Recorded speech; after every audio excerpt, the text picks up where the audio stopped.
کتاب الطہارت، وضو اور غسل کی فضیلت۔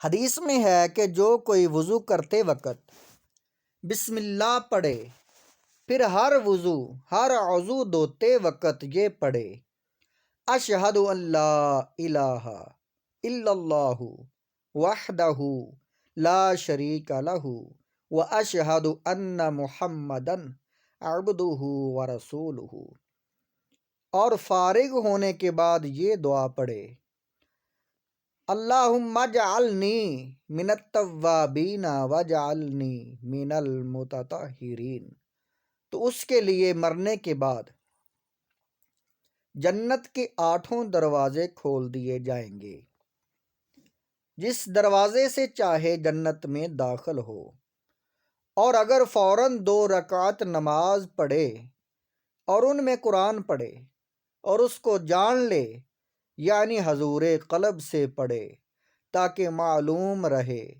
کہ میں کیا پڑھ رہا ہوں، اور تمام نماز اسی طرح حضور قلب سے پڑھے، تو وہ نماز سے ایسے حال میں فارغ ہوگا کہ گناہوں سے اس طرح پاک ہوگا جس طرح نومولد بچہ ہوتا ہے۔ اس سے کہا جائے گا کہ نئے سرے سے عمل کر اس وقت تک کہ گناہ معاف ہو گئے۔ یہ حدیث پاک احیاء السنن میں موجود ہے۔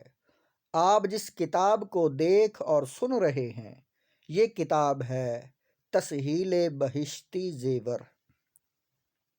حدیث میں ہے کہ جو مسلمان وضو کرتا ہے اور چہرہ دھوتا ہے تو پانی کے آخری قطرے کے ساتھ اس کے چہرے سے ہر وہ گناہ دور ہو جاتا ہے جن کو اس کی آنکھوں نے کیا تھا۔ پھر جب دونوں ہاتھ کہنیوں تک دھوتا ہے تو پانی کے ساتھ اس کے دونوں ہاتھوں کے وہ تمام گناہ دور ہو جاتے ہیں جن کو ہاتھوں سے کیا تھا۔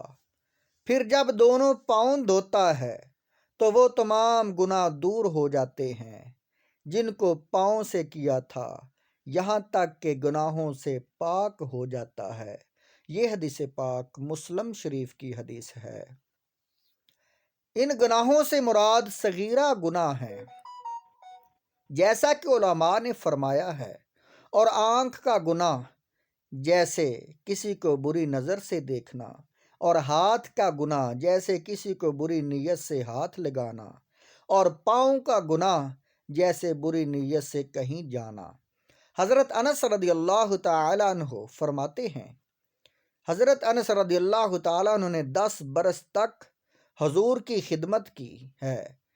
ان سے ایک طویل حدیث میں منقول ہے کہ رسول اللہ صلی اللہ علیہ وآلہ وسلم نے فرمایا، اے انس، جنابت کا غسل اچھی طرح کیا کر، پس بے شک تو نہانے کی جگہ سے ایسے حال میں نکلے گا کہ کوئی گناہ اور خطا تجھ پر کچھ باقی نہ رہے گی۔ یہاں بھی گناہ صغیرہ کی معافی مراد ہے۔ میں نے عرض کیا کہ اے اللہ کے رسول، اچھی طرح غسل کرنے سے کیا مراد ہے؟ فرمایا، وہ یہ ہے کہ تو بالوں کی جڑیں تر کرے اور بدن کو خوب صاف کرے۔ بدن کو مل کر صاف کرنا مستحب ہے، اور اچھی طرح صفائی بغیر ملنے کے نہیں ہوتی۔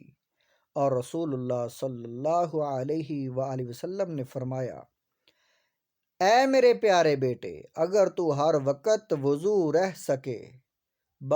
رہ سکے تو ایسا کر، پس جس کو موت اس حالت میں آئے کہ وہ باوضو ہو تو اسے شہادت کا ثواب ملے گا۔ یہ حدیث پاک جو آپ سن رہے ہیں، یہ مسند ابو یعلا کی حدیث پاک ہے۔ تو ناظرین سے گزارش ہے، ہمارا یہ دینی چینل فقہ، تبلیغ اور قرآن اور حدیث پر مشتمل ہے۔ اس کا وزٹ کریں، سبسکرائب کریں۔ ہر آنے والی ویڈیو کو حاصل کرنے کے لیے بیل آئیکن کو پریس کر دیں تاکہ ہر آنے والی ویڈیو آپ کے پاس پہنچ جائے۔